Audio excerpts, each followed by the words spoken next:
Welcome to the Social Impact Level Up podcast. This podcast is made from the spaces I host every week on the Clubhouse app in the Social Impact Level Up Club. If you don't know me, I'm Wendy V, and I am a coach for socially conscious entrepreneurs. I help you develop your social impact mission, clarify your vision, and turn your ideas into action. Every week, I talk to leaders with a social impact mission about money mindset and manifestation. We also hold weekly spaces for our collective to join forces and change the world. In each episode, you'll hear me moderate the conversation with my two co-hosts, Rodrigo Bravo and Santiago Cáceres. Through this podcast, we hope that you will learn, grow, and thrive with our collective. Hello, everybody. My name is Rodrigo Bravo. I am one of the co-hosts here for the Social Impact Level Up Club, where we talk about all things entrepreneur. We tackle issues regarding money, regarding following our passions, regarding how to set things up, all kinds of different topics, and really geared towards the entrepreneur. My name is Rodrigo Bravo. I am an entrepreneur. I am a licensed mediator, as well as a co-parenting coach consultant. So what I do is I help folks overcome issues. The arguments, conflicts. It's considered ADR, alternative dispute resolution, so as to avoid judges, lawyers, and the entire judicial process or whatnot. One of the other things that I also do is I am a co-parenting coach and consultant. I use my education. I also use my experience as a father of two. My two boys, who are now 21 and 17, they have different moms. And I had a fantastic experience with my youngest's mom, and I had a difficult experience with my oldest's mom. I now see all that as part of me becoming my passion, which is helping others avoid those pitfalls when navigating that tricky trajectory that is co-parenting. So those are the two things that I do. I also do some other things, which is probably what we're going to talk about as well. Our mind over money when your money doesn't mind. What exactly does that mean, right? Well, sometimes we have to think above our money. We have to think above what's going on with our money, because sometimes our money doesn't mind. Our money doesn't care what's going on. Sometimes it's easy to not worry about money when the money's pouring, when you have the prospect. But what do you do when the money's not there, right? When you're thinking, like, okay, where's the next dollar coming through? What's going on here? And so that's why we're holding this room right now. We're going to be talking about just different ways of making sure that we kind of make that distinction between our money and between our mindset, and how important that is going through. Just a reminder, everybody that's in the mezzanine right now, and everybody that joins us on stage, this room is being recorded, and we are using it for our podcast, our Social Impact Level Up podcast. We're 15 episodes deep, y'all, and I am very appreciative, as well as Wendy is, regarding the room itself.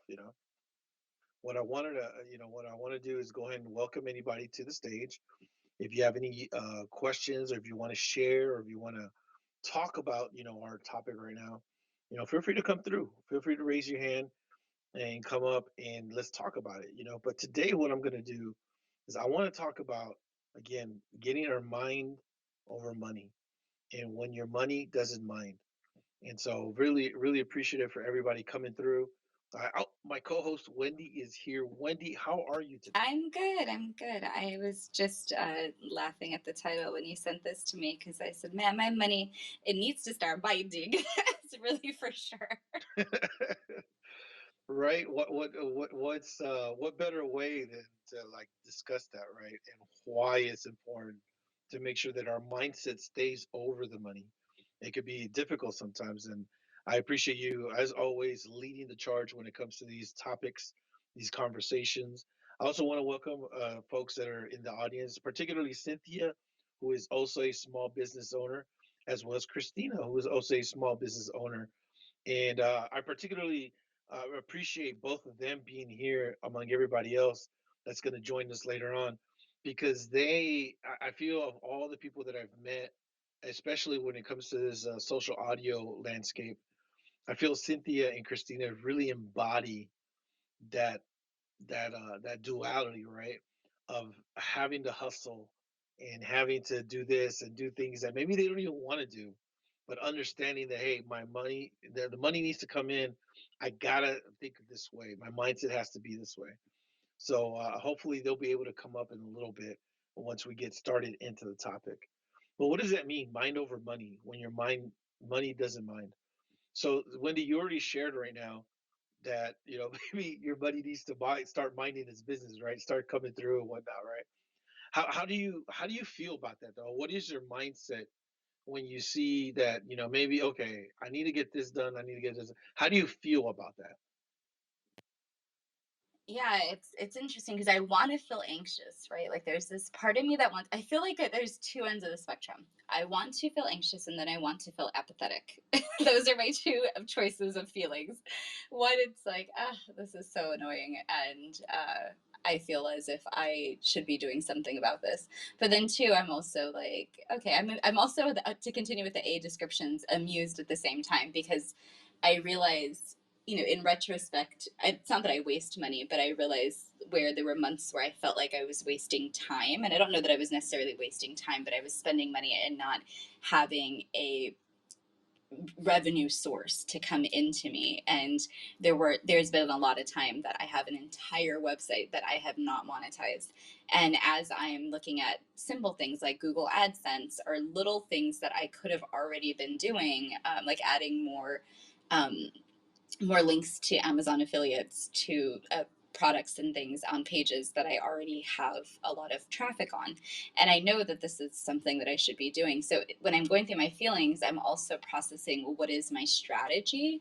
And sometimes the fact that I have a strategy or that I know there is a strategy and I've identified oopsie, I probably have an income stream here that I'm not using, I feel better about the feeling. And so I think that entrepreneurship, again, as we say before, takes the consistent action. And it's like, where do you choose to place your energy?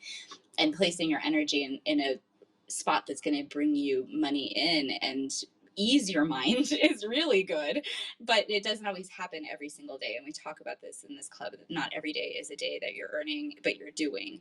And when you're doing, essentially you are contributing to the earning. And I've been doing a crap ton of doing. And so I feel as if I should be more anxious, but I'm not as anxious as I should be. But I definitely feel like, okay, this is like fire under my butt. I need to be moving forward on some things. And I can tell the difference between the actions I'm choosing to make now when I feel a little more confident in my business and what I'm doing and what services I provide than when I was first starting out and spent a good few months, like I said, almost quote unquote wasting time, but not really wasting time, but just sorting through what was going on in my entrepreneur journey. It was so new that I didn't always have the ability to put things out quickly. I had to learn. And that learning process is something that now in retrospect, I'm like, God, I wish I would have been able to learn that faster. But there's no way to learn faster. You just have to learn by learning.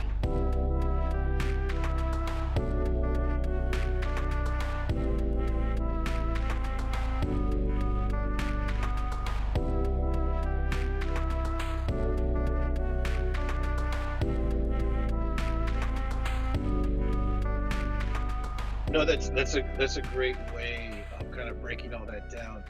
There was two key points that I heard you say, and I want to really emphasize those two because one of them, especially, is exactly what it takes to make sure that you have your mind over money, and make sure that you are able to kind of offset those feelings, right? And one of them was consistency. The consistency in making sure that you put that kind of front and center when it comes to the work that you're doing, and making sure that it does work out even when it's not working out, right? So sometimes even though you may be thinking one way, like, oh no, it's not happening, this and that, there's another thing that should be telling you, no, you got to keep doing it, be consistent, make sure that you take the time to continue doing what you got to do. That's that consistency that really helps. And just like you, Wendy, I failed miserably at kind of making sure that I took the reins when it came to my website, my social media presence, all kinds of different things because I saw the money coming in. And that was probably the one of the biggest failures on my part because the clients were coming in, people were coming in, and they were coming in naturally and organically without me making any type of push. And that's great, right? Now I'm like, oh man, everything's good. But I didn't develop those consistent habits that I needed to do in order to make sure I keep it going. So in other words, I had a good push, I had a good, feedback. People are coming in. You're supposed to kind of put that energy, put that enthusiasm, repackage it, and put it out there again, so that more people come in, right? So it's a cycle. It's a almost like a feedback loop, right? But I failed to do that. I didn't do that. I kind of relied on just what's been getting me there, which is word of mouth and people, hearing my story and this and that. And now that is kind of drying up a little bit, I'm like, wow, I really should have done a much better job of being consistent with my content and going through and doing what I got to do. So I really appreciate you sharing that because I have that same feeling too, right? Where you want to get anxious, but if you have a safety net, sometimes that anxiety isn't there. And so what ends up happening is you turn into complacency. And I think a lot of times for, entrepreneurs, especially for those that are, doing well, you can be complacent if you don't have that kind of that hustle, that spirit that's kind of pushing you there. And I think somebody that really does a good job of kind of showing that is Cynthia. I've never heard Cynthia really take a break from her work, but she is damn consistent when it comes to post something on her Facebook, going to a group on TikTok, posting a video, doing this, doing that. She is a model of consistency and making sure that she puts that stuff out there because she knows she's developed those habits and she knows she needs to keep putting consistent output. Why? To encourage those folks that she's already had that are already following her to continue following her and to share her products, and so that when new folks come in there's new content, plus there's all that old content that they can go through, and then it just kind of, again, that feedback loop, it keeps going. And so when she has her mindset is over her money, I mean, I know the money's good, but I know Cynthia is still stuck on like, hey, I'm going to continue doing what I'm doing and do it and keep on doing it. And it doesn't matter if the money's there or not. It's gonna keep going and whatnot. So I think that's one of the main themes is consistency, right? Making sure that you are consistent with what you're doing, even when what you're doing may not be consistent. The money's not coming in the whole time, or it fluctuates, or there's money's going through or whatnot. And I think that's one of the most important parts. Is this consistency. And then the second thing that I would say, when it comes to mind over money, is making sure that you kind of distinguish where that money comes from. I know you and I, Wendy, we've taken on this entrepreneur journey almost together, really. I mean, I think I started, in fact, my anniversary for my registry for my business here in the state of Texas is May 4th. And so on May 4th, that is 1 year when I officially applied and was given my LLC. It's not when I started though. I wasn't done with any of my modules just yet, so I can officially start. But for all intents and purposes, that is the birthday of my business, right? And so I think you and I, we both started kind of in the same Yeah, kind of spirit, mine is I around June 16th when I lost my job. So, so yeah, no, it's a very exactly. very prescribed day for me. No, no, and that's but we started kind of in the same spot, right? In the same spirit. We both come from a corporate environment, also working in government institutions. So we really have kind of a shared trajectory when it comes to that. But more importantly, I think, and maybe here's where I would love for you to contribute, is knowing the difference between money, you making money off your passion and making money off your projects. Do you have anything that you do on the side, Wendy, that that's outside of what your passion is, out of helping people and kind of using your experience and your expertise to help others? Do you do anything on the side? Yeah, I never really thought of having a side hustle until about 2018 when I built my first website. That was supposed to be my side hustle. And so monetizing my blog started out as, a business and something that I was just doing when I got bored of my job at work and felt like it wasn't fulfilling to me anymore. And so I found that, it's a helpful side gigs. I mean, I do sometimes, like I've told you, yeah, I'll help you build your website. And it's not a skill that I ever thought I would have, but it is something that I can monetize into. And also I do actually bring it into my business because I help people who I'm working with that are social entrepreneurs review what's going on with their website and give them suggestions on how to kind of update some things or fix some things so that it's easier for them to get donors or clients or whatever it is they're trying to get. So it's a skill that I've turned into part of my business. And then I do separately from my business do healing practices. So I work with crystals and Reiki and all these other things like sound healing. And I hadn't really figured out what I was going to do with that, as it wasn't going to be a complete business. One of our other friends does Reiki as a business. And it's not like I was ever thinking of doing it in that way, but I do want to be able to provide the service if people want it and to monetize it essentially. And so I did, and people have been paying me for Reiki for over a year and a half. And I choose who I work with at that level because it's a very intimate sort of service. And then for the sound healing, I actually have meditations on a web platform called Gumroad. And so the sound healing, but has just been, kind of a side gig again for me as a part of my healing journey. And I turned that into something that I could monetize too. And so I've been trying to remember to bring traffic over there and tell people that those are even there, because I think a lot of folks that I have worked with that I've given some of my sound healing files to, a lot of them use them for sleep. And I haven't ever really thought to connect the topic of sleep and how people are sleeping as social entrepreneurs with a resource like a sound healing meditation or something like that. So more to come on how I'm going to continue to monetize those things. And then we have this podcast, which is also sort of a side gig for us because it's not really a monetized thing yet. But I think that, it's something that we hope to and we will be monetizing eventually. But at least for now, Rodrigo and I have been working really hard at thinking through, well, what is the purpose of this and how are we going to support our businesses with this little podcast. So that's, I think, all my thoughts, Rodrigo, about where I'm at with my side gigs. And I'm gonna be very frank with you. I knew that you do all of those things, but I didn't know that you were already monetizing or realizing some type of income from them. And I think that would come to a surprise to a lot of folks that are listening right now. And I think it just goes to show that as an entrepreneur, you have to be flexible in where you do derive your income.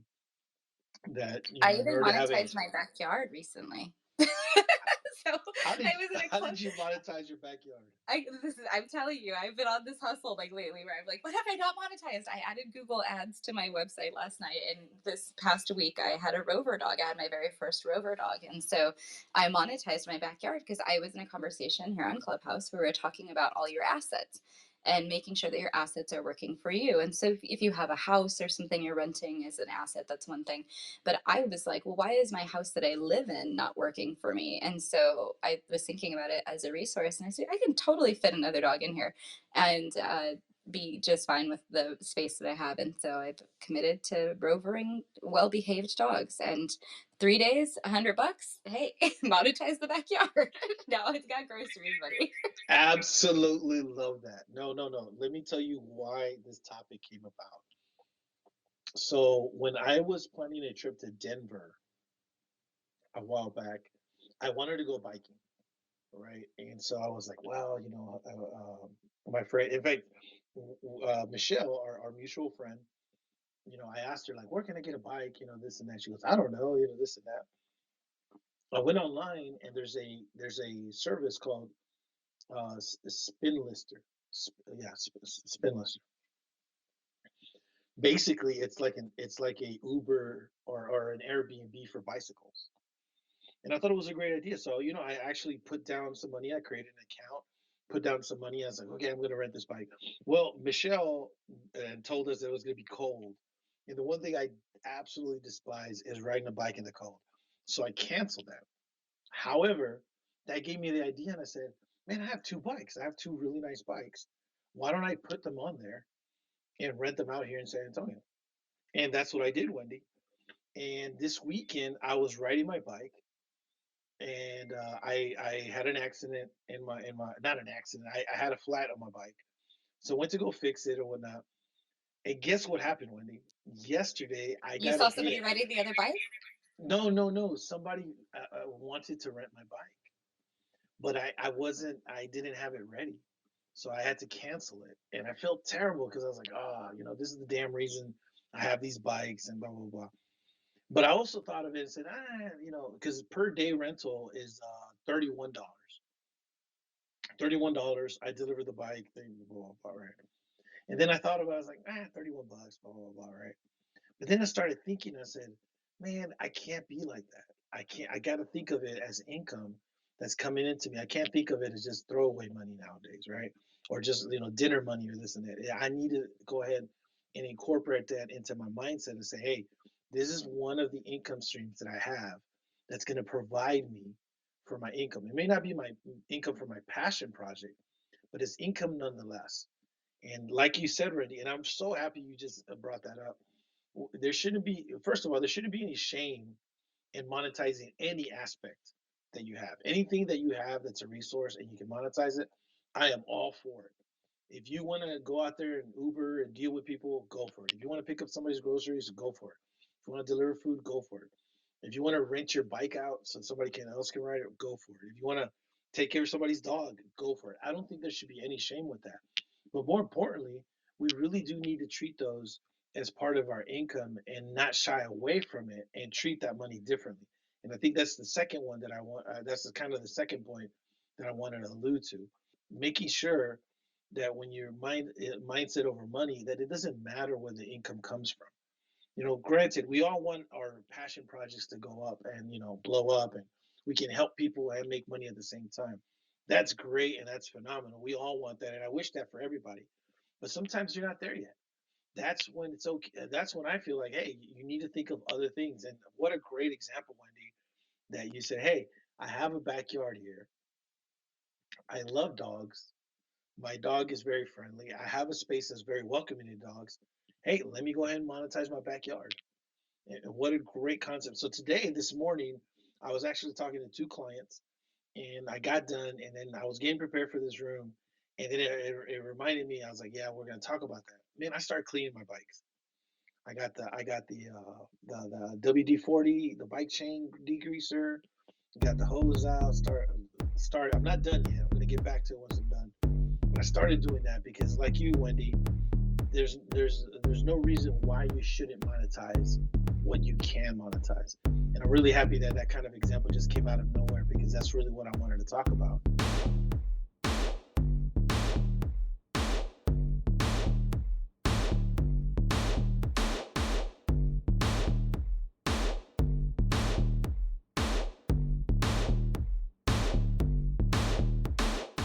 Another person that kind of reminds me of that is Christina Campos.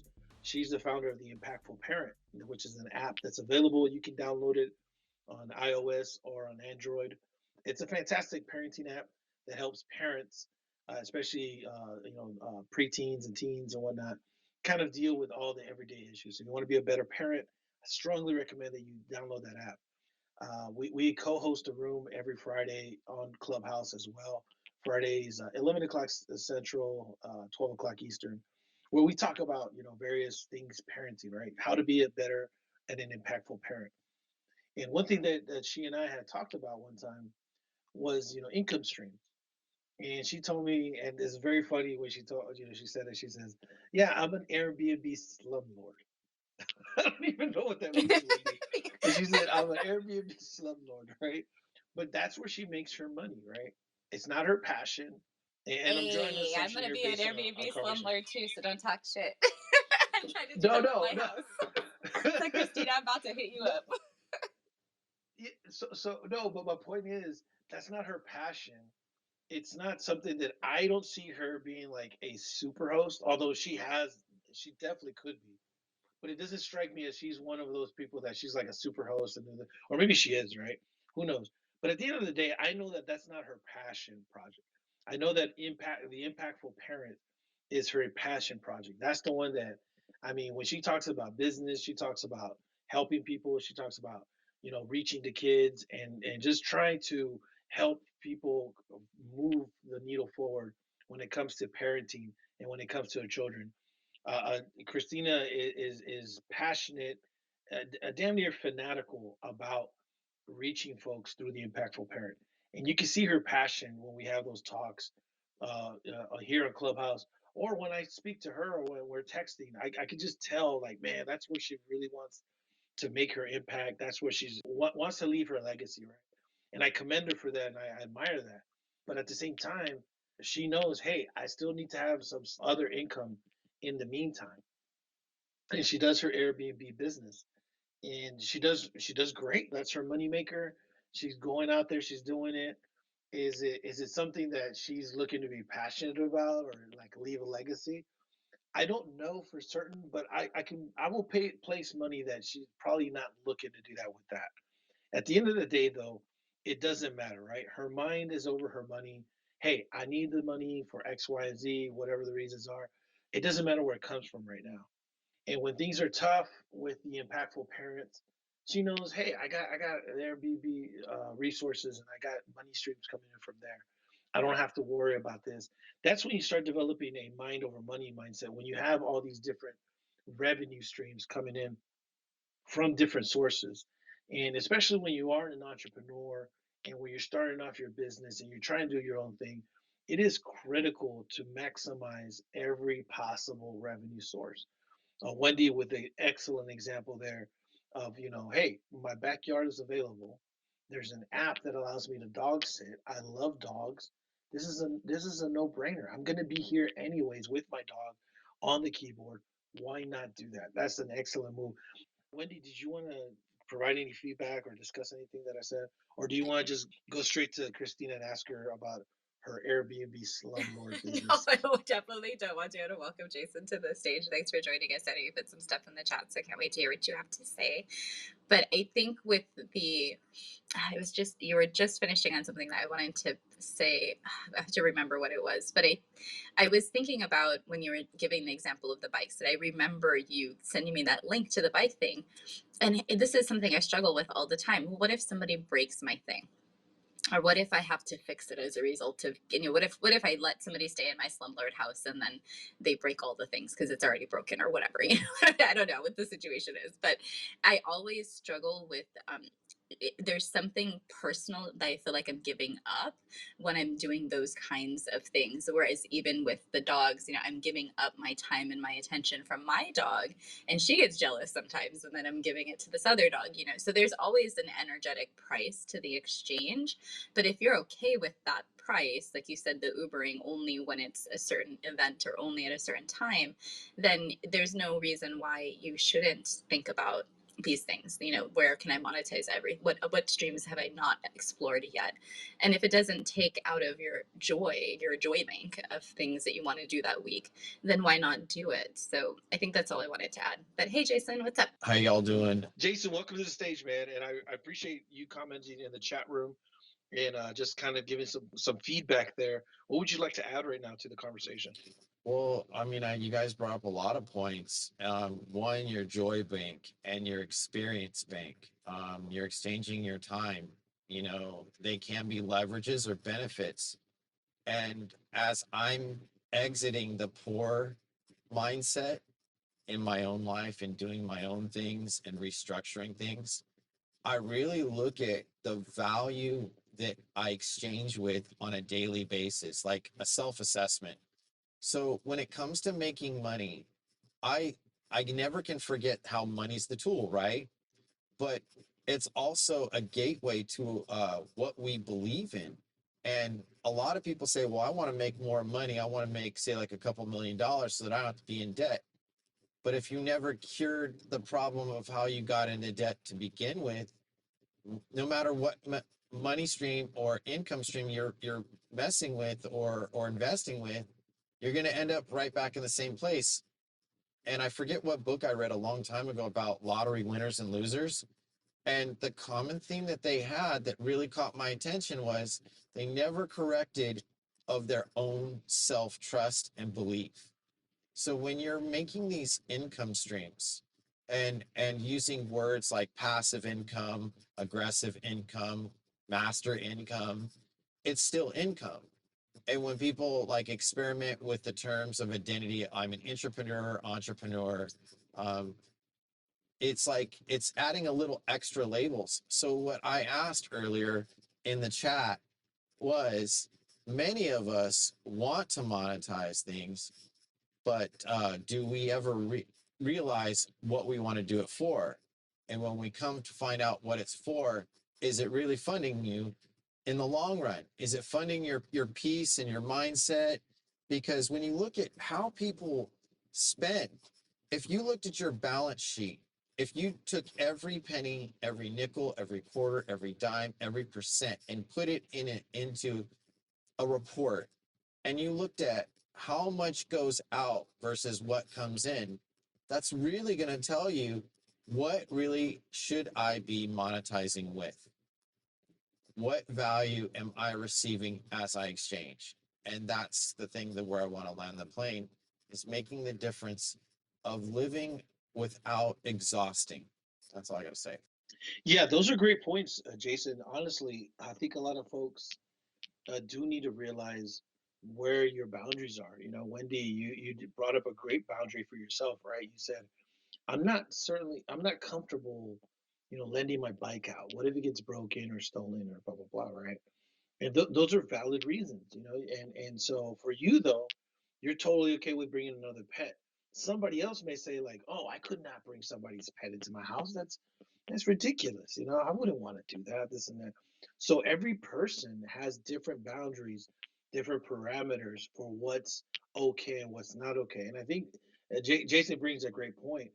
When does money become supersede that, right? When does money become more important than your comfort, right? And so, for example, like myself, I could not see myself doing Uber just for the sake that like other folks coming into my car, and I like a very clean car, and somebody comes in with muddy shoes. Oh, that would be it. I would have to like drop them off 5 miles away from where they're going. Just drop them off there. Hey man, I'm I would sorry I be the got sick. hiker with the muddy shoes. Like, hey, bro, can you go give me a ride? And you'd be like, I hate you.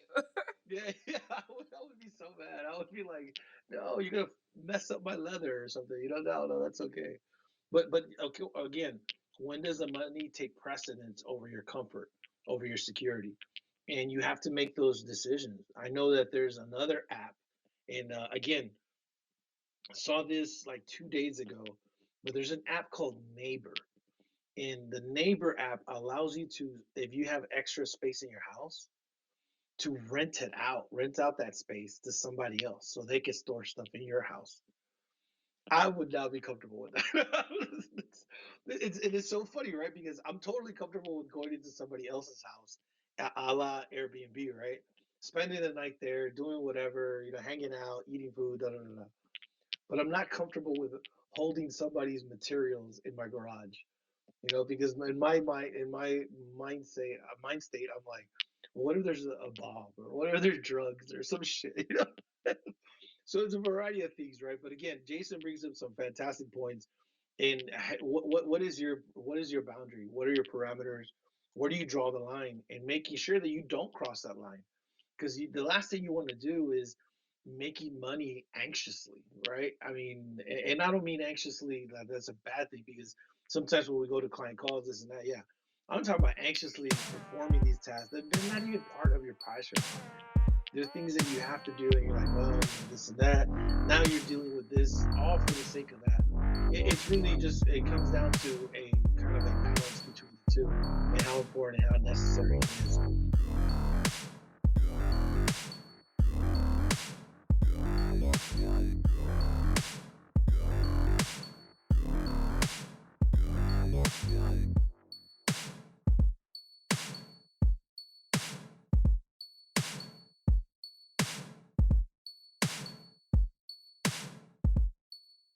And I want to welcome everybody that's here.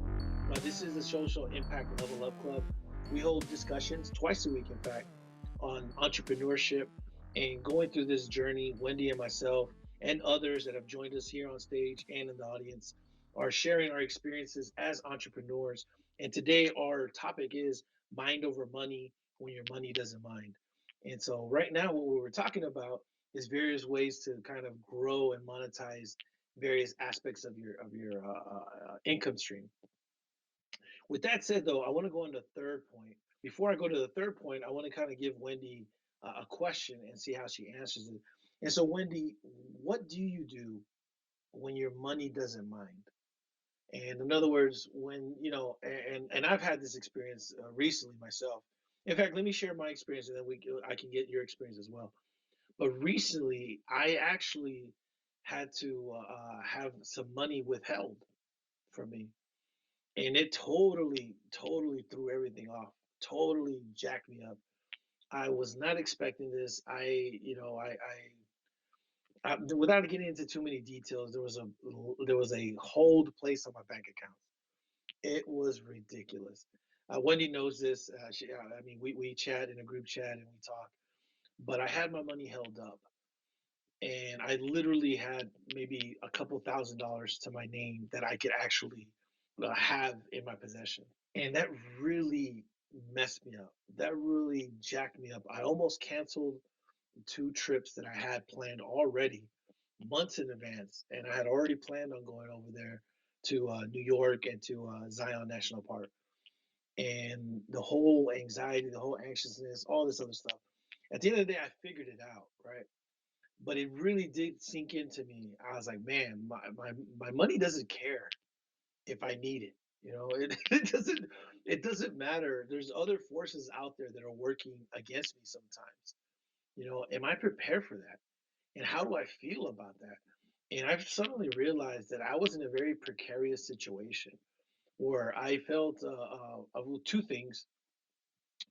One was I wasn't diversified enough, and I was diversified in a sense because I was able to access some money through my crypto investments, but I still wasn't diversified enough. That was the first thing. And then the second thing was I finally felt that pinch. And I think you and I, Wendy, we spoke about this offline, but I finally felt that pinch, that kind of that urgency, if you will, that I needed, to be honest, that I didn't have for a while. That, oh man, this shit is real. Like I really need to, make this happen and do this and do that. And so, with that experience said, how do you feel? Like, have you ever had that moment, Wendy? And if you did, when your money didn't mind, how did you approach that? Yeah, I think I've had several of those moments recently when my Texas unemployment ended. I knew it was coming eventually, but I just didn't think about it. And I had to go on to using all of my savings for my rent every month, which is so expensive. And so then my apartment decided to add $130 to my rent every month. And it really was going to be a bad relationship on my end with this apartment. So I had to make a decision of what am I going to do with my living situation. That's where I'm like, okay, my house is much cheaper to live in. I'm going to move back to Maryland, and I'm not making the return on my investment that I want with my renter being in the house versus me being over here in Houston, spending way more money to live in an apartment.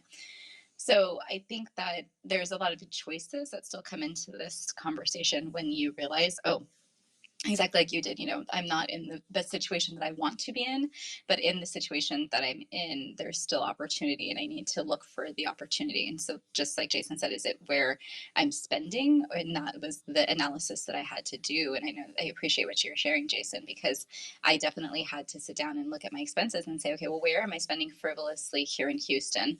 What are my real living expenses, and what am I possibly going to face moving to Maryland for, the return on moving versus staying here, it was going to be thousands of dollars difference. And so I had to lower my cost of living in order to really feel like I want to feel, and which is okay, I know the amount that's coming in pretty consistently now, and I will be comfortable with that when I lower my cost of living. And making those choices and making the actions, it still means that I have to pack up my whole house and drive the dog and get rid of my plants. If anybody needs a big giant aloe, let me know. And you happen to be located in Houston. So it's really just, it's a lot of stuff. And you have to think about all of those things in addition to, if you're worrying about the money, you're spending so much energy there. So I don't really spend my energy there. I realize there's these points where we're like, okay, we got to take action. We got to take action. And then I go and just do the actions, but I don't do haphazard, random actions necessarily. I really look at critically, well, what are the steps that I need? And so lowering my cost of living was one of them. So yeah, but I wanted to welcome Ryan to the stage. Mr. Ryan, I don't follow you, but I'm going to follow you. I hope you'll join our club. And welcome to the conversation today. I know you've been listening for a minute. So what do you have in inspiration to share? I mean, I was just kind of observing. I saw the title of the room and I vibe with that. It's not a perspective many people have, most people have it complete opposite. So I thought that was interesting. Um, but yeah, I mean, I resonated with it just because, I'm an energetic psychologist. So, basically what that is just studying the psychology of energy and the behavior of it and how it's intertwined in every little thing we do and connects to specific frequencies, and that has to do with creating, healing, destroying, pretty much everything, because everything is energy, including money, including finances. I think that's a big part of where a lot of people kind of mess up when it comes to money, is they see it in a physical aspect. You know what I mean? But in reality, money is nothing more than a frequency that you tap into, and you'll either create or attract it naturally if you learn how to tap into that in the right manner. So it's not it's nothing more to do with, rather than with just your your state of mind and your lifestyle that puts you in a high vibrational state that allows you to work with that energy, aka money, value. And so that's why I kind of like the title. It's mind over money. That's literally what it is, on a scientific level. So it's really beautiful, honestly. Thank you so much, Ryan, for sharing that. Yeah, you're absolutely right. Money is energy, right? The way we get it, the way we give it, how it comes into our lives. And I think that's why it's really important to make sure that it is good energy, that it is quote unquote good money. I know that sounds very mobsterish, right? I like we're not out here money laundering, y'all. But at the end of the day, you got to feel good about the money that you make, right? Christina, I know that we were talking and we made a reference, and again, she was the one that said it, so now I just run with a joke that she says she's an Airbnb slumlord, right?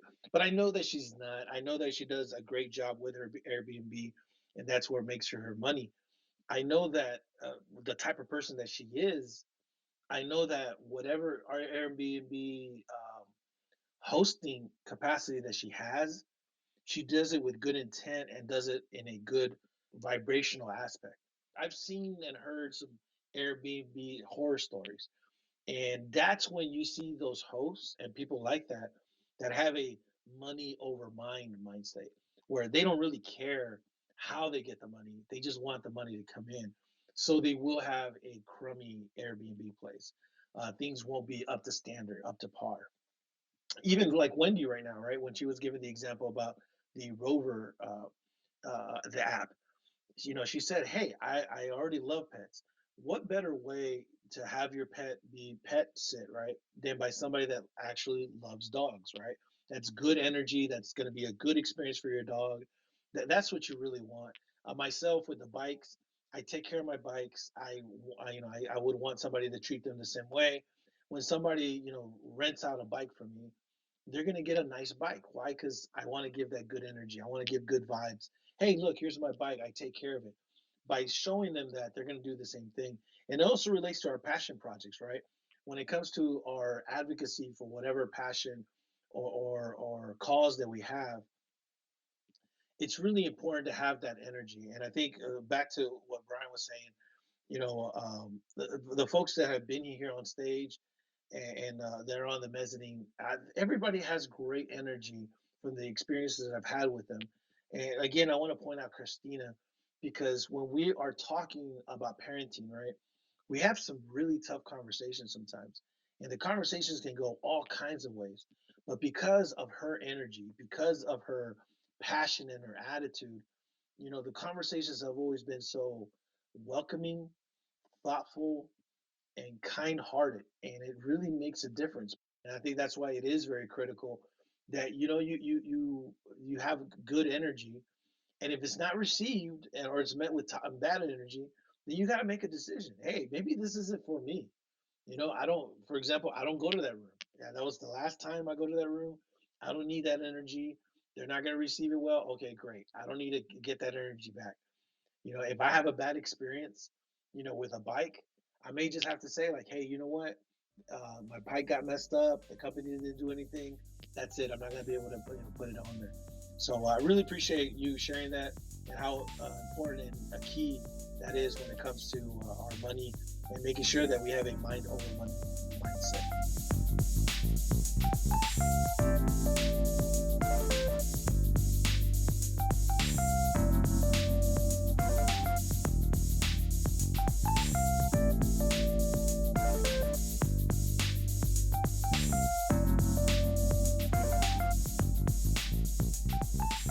Here's a good story, Rodrigo, about your money not minding, but your money coming back for you when you needed it. So I was waiting for my return, my tax return last year for 5 months. And when I finally received it, it was at a time that I had already lost my job. I was already doing the unemployment thing, but I hadn't quite gotten my unemployment yet. And it was a month where I was going to have to start significantly dipping into my savings. And I remember just getting all of a sudden this like huge thousands of dollars random check that I was not even expecting in the mail. And what happened was I left a zero or something off of my account number and they couldn't electronically transfer it. So they snail mail sent it to the wrong address and then it finally got forwarded to me. But it was months and months and months delayed just because of COVID. And then all that other stuff happened. So by the time I got it, I was like calling them, like, where is my tax refund? But it just showed up when I needed it. And so it definitely wasn't minding, it was minding its own business for a very long time. And then by the time it showed up with me, it was when I vibrationally actually really felt the need for additional funds. And then there all of a sudden it was. So that was one time that happened. Then recently, I remember about a year ago, I said, well, I am renting my house and I we agreed to a $40 more increase a month. And I looked at the statement from the rental organization that manages it, and they hadn't charged the additional $40 a month for this entire last year. So all of a sudden now I end up getting another $500 that I didn't even know that I was looking for, but I could appreciate. And it just came, out of nowhere because the guy said, oh yes, I had the paperwork and I see, right here that I should have been paying this amount. And so I'll just pay it. And so he just paid it all in one lump sum. No big deal. Right. So we're on and good for the next month and a half that he's going to be there. And then there was another time recently where this happened too. Oh, with my escrow account, same thing. I had upped the amount that I pay in my monthly mortgage for this house that this guy is renting. And there was an escrow overage. And just when I was about to pull money out of my savings account and move it over to my daily living account to pay the rent, here comes 600 extra dollars from an escrow overage in the mail that I wasn't even expecting. And it looked like it was a credit card offer, and I almost threw it away. So this is again back to your point, Rodrigo. Like, yes, your money decides not to mind sometimes, but I think what we were just talking about with Ryan is really also true when you're putting yourself in a certain vibrational alignment. I have noticed, and I was trying to describe this to somebody the other day, that it's almost still an oddity to me when this happens, but it shouldn't be an oddity because I've realized that this is how entrepreneurship works, that the energy comes back to you that you've been putting out at the time that it's supposed to. And these are three good examples of how that happened to me in the last like year. Absolutely love it. That's always good when that money is just there when you need it, right? When least expected. As I had mentioned before, I had my accounts that were basically blocked, and I was going to cancel some trips, and just like you, Wendy, I just happened to remember I divested some crypto that I had, and it just so happened that it would deposit into my PayPal account instead of my bank account. And that's how I was able to fund my trip because it didn't go straight to my bank account. And so, and I know it sounds very fishy, like I'm involved with drugs or something, but I'm not. It was just a error. It's been fixed since. And again, it goes back to that energy, right? I really felt like, that I had that moment because I just didn't fret about it. I didn't get anxious about it. I just said like, okay, well, here it is. What am I gonna do? And the money just came to me. The money it was just like, hey, you know what? You got these investments over here. They're not tied to any bank, so you don't got to worry about the deposit. Just go straight to you. With that said, I want to thank everybody for coming through. My name is Rodrigo, with my co-host Wendy.